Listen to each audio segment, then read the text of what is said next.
जिस मोहब्बत में दीवानगी ना हो वो मोहब्बत ही नहीं।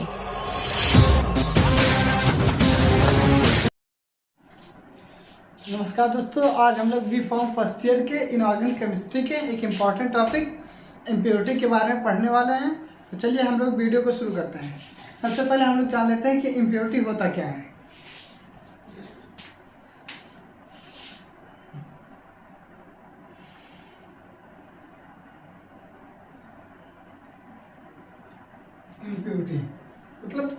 इम्प्योरिटी मतलब अशुद्धि।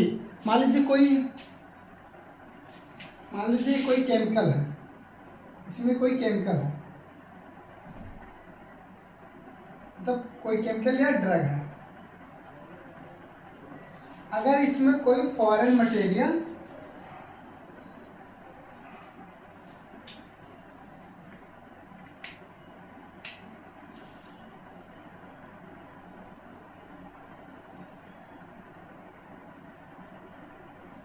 अगर इसमें कोई बाहर से कोई फॉरेन मटेरियल आ गया तो जो हमारा ड्रग या केमिकल था वो इम्प्योर हो गया, मतलब उसमें कोई अशुद्धि आ गई।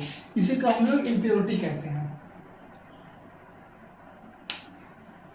अगर हम लोग इसे डिफिनेशन के फॉर्म में देखना चाहें तो a compound should be impure if we have present in foreign material. मतलब कोई केमिकल तब अशुद्ध होगा जब उसमें कोई फॉरेन मतलब बाहरी कोई मटेरियल आ जाए उसमें प्योर कंपाउंड में, तो वह हमारा केमिकल इम्प्योर होगा। अब लोग हम बात करते हैं कि जो फार्मास्यूटिकल इंडस्ट्री है उसमें कौन कौन से सोर्स होते हैं इम्प्योरिटी के। तो चलिए एक एक करके हम लोग जानते हैं। पहला जो सोर्स है इम्प्योरिटी का, रॉ मटेरियल।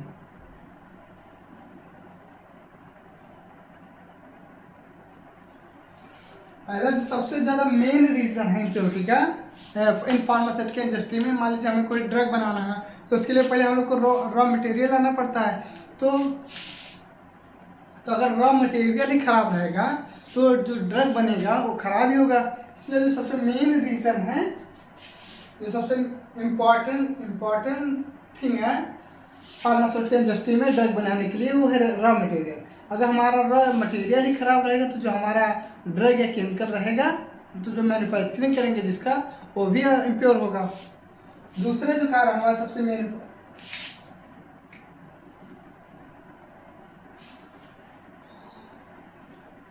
दूसरा रीजन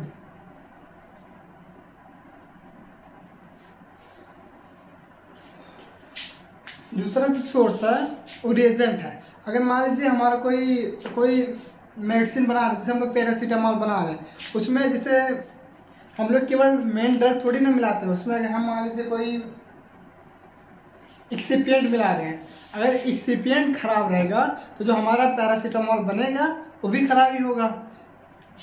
दूसरा आता है रेजेंट, मतलब उसमें जो रॉ मटेरियल में जो केमिकल मिलाया जाता है, अगर यह रॉ मटेरियल ही खराब रहे तभी प्योर केमिकल खराब हो सकता है। दूसरा अगर रेजेंट खराब रहे तभी हमारा जो मेडिसिन या ड्रग बनेगा वो भी खराब रहेगा। तो तीसरा का रीज़न है, मतलब तीसरा इम्प्योरिटी है प्रोसेस ऑफ मैन्युफैक्चरिंग।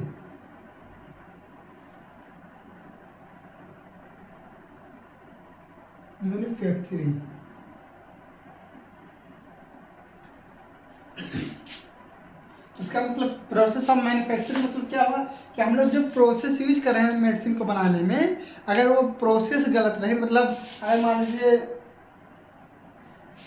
पैरासीटामॉल हम लोग को बनाना है, पीसीएम बनाना है, अगर हम लोग पहले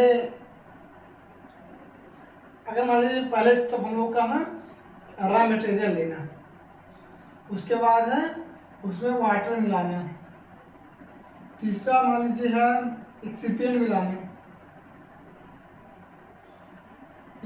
मिलाना। अगर हम लोग इस प्रोसेस को उल्टा कर दें, मान लीजिए हम पहले वाटर लेके उसमें एक्सिपिएंट मिला दें, उसके बाद में रॉ मटेरियल मिलाएं, तभी वह जो मैन्युफैक्चरिंग प्रोसेस है वो गड़बड़ होगा, तो उससे भी जो हमारा मटेरियल है जो ड्रग बनेगा वो इम्प्योर होगा, मतलब उसमें कोई इम्प्योरिटी अशुद्धि आ जाएगी, क्योंकि उसमें जो प्रोसेस बनाने का प्रोसेस है हम लोग उल्टा सीधा कर रहे हैं। तो तीसरा जो इम्प्योरिटी का रीजन है वो मैन्युफैक्चरिंग प्रोसेस है। और चौथा जो रीजन है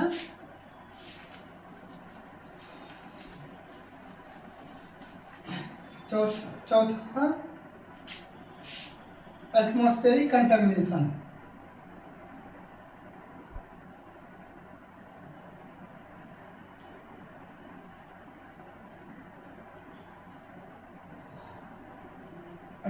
एटमॉस्फेरिक कंटामिनेशन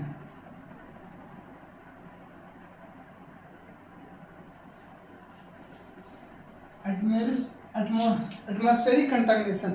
अगर मान लीजिए सब प्रोसेस ठीक होने के बाद रॉ मटेरियल भी हमारा ठीक है, रिएजेंट भी ठीक है, जो मैन्युफैक्चरिंग की प्रोसेस है वो भी ठीक है, मान लीजिए, उसके बाद अगर हम लोग उसे ऐसे जगह रखते हैं कि जो वायु मतलब कोई एयर सेंसिटिव ड्रग है, उसे हम लोग ऐसे खुले में ही रख दे रहे हैं, तो वो ऑक्सीजन से रिएक्ट करके और कुछ दूसरा ही केमिकल बना लेगा, दूसरा ही ड्रग बना लेगा। तो इससे भी हम जो बना रहे थे केमिकल उसमें इम्प्योरिटी हुआ कि नहीं हुआ। तो ये भी एक तरीका है। इसके बाद जो पांचवा आता है, जो पांचवा तरीका है इम्प्योरिटी होने का, वो है पांचवा जो तरीका है वो स्टोरेज कंटामिनेशन।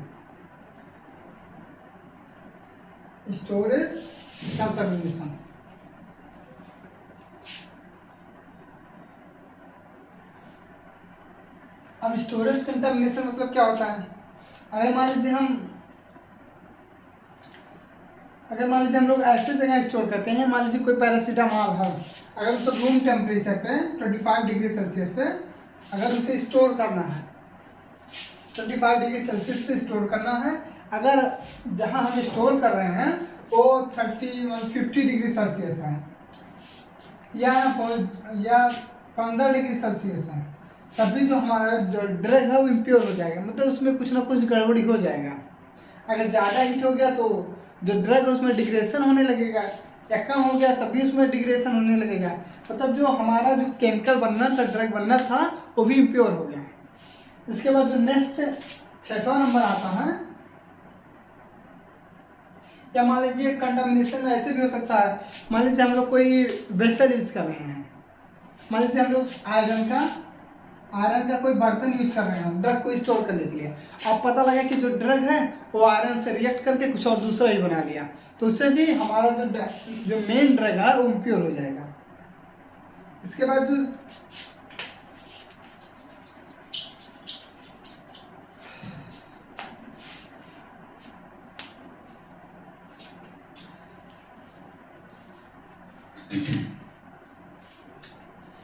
इसके आगे हम लोग देखते हैं कि जो इम्प्योरिटी है उसके इफेक्ट क्या हो सकता है। मतलब अगर इतना गड़बड़ी ड्रग में इतना गड़बड़ी है तो उससे हम लोग को क्या दिक्कत हो सकती है, मतलब इससे इफेक्ट क्या हो सकता है। अगर मान लीजिए हम लोग ऐसे ही रहने दें इसे, तो इसे आगे चल के क्या प्रॉब्लम हो सकता है, इसके बारे में हम लोग पढ़ेंगे।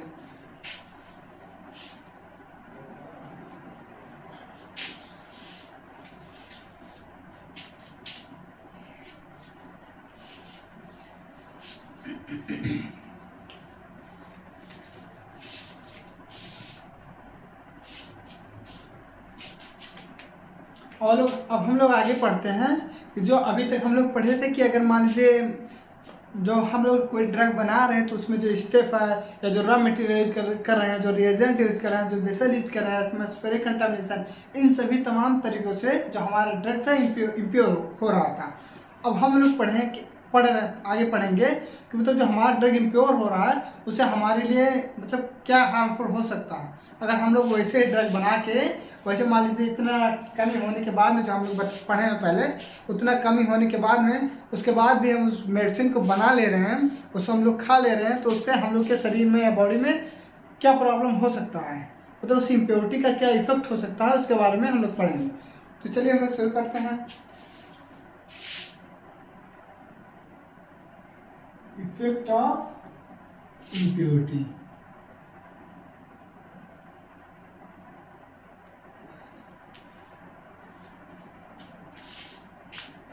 हम लोग पहले देखते हैं, अगर मान लीजिए हमारा जो ड्रग है वो इम्प्योर है, तो अगर हम उसे वैसे ही खा लेते हैं तो it is cause toxic.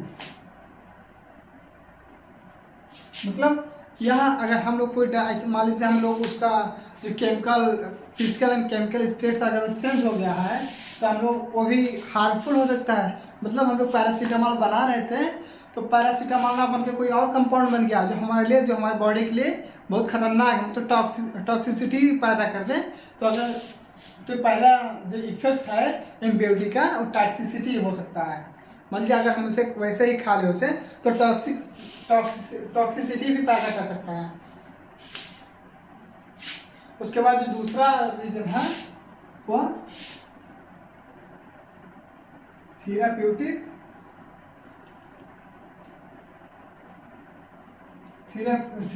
Effect. मतलब अगर वो डिग्रेड ड्रग को हम खा रहे हैं, मतलब इम्प्योर ड्रग को हम लोग खा रहे हैं तो क्या कर सकता है, जो थेराप्यूटिक इफेक्ट है, मतलब जो दवा को जितना काम करना चाहिए था उससे वह ज़्यादा भी काम कर सकता है, कम भी काम कर सकता है, क्योंकि जो ड्रग है वो अपने जितना उसके क्वांटिटी होना चाहिए उतनी क्वांटिटी में है वो नहीं। मान लीजिए हम लोग 500 mg का पैरासीटामोल बना रहे हैं, तो अब जो ड्रग है हमारा सब इसमें केमिकल रिएजेंट जो प्रोसेस है सब बेकार ही है, इम्प्योर ही है। तो अगर 500 mg का पैरासीटामोल हम लोग बना रहे हैं तो यह हो सकता है 150 mg का ही बने, या हो सकता है 800 mg बन जाए। मतलब अगर 150 mg बनेगा तब भी इसका थेरापेटिक जो इफेक्ट है वो बहुत कम होगा। अगर 800 mg हो गया तो ज़्यादा होगा, मतलब अगर कम भी होगा तो भी दिक्कत है, अगर ज़्यादा भी होगा तब भी दिक्कत है। जो तीसरा आता है इफेक्ट ऑफ इम्प्योरिटी का,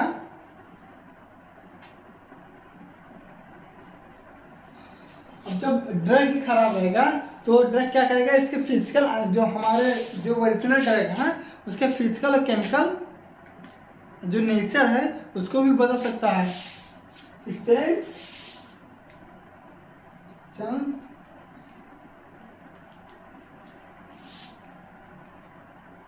physical and chemical nature of drug.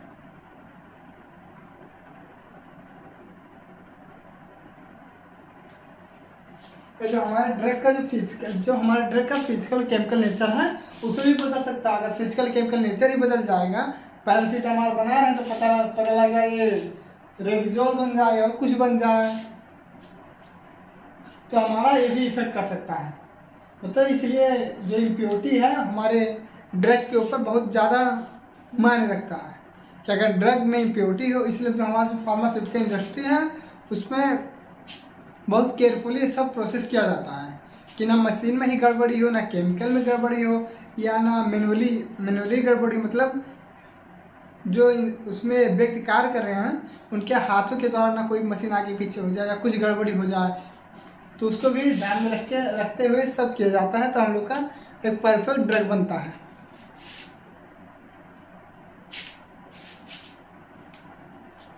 जो इम्प्योरिटी है वो इसके चौथा पॉइंट है, जो इम्प्योरिटी है इसके कलर, ऑर्डर, टेस्ट को भी बदल सकता है। मतलब जो इम्प्योरिटी है इसके ऑर्डर, कलर, टेस्ट, मतलब सब कुछ बदल सकता है। अगर उसमें कोई जो प्योर कंपाउंड है, जो ड्रग है, अगर वो इम्प्योर होगा तो उसके chemical property, physical property, therapeutic effect सब कुछ बदल देगा। तो आज हम लोग का यहाँ इम्प्योरिटी खत्म होता है। Thank you for watching.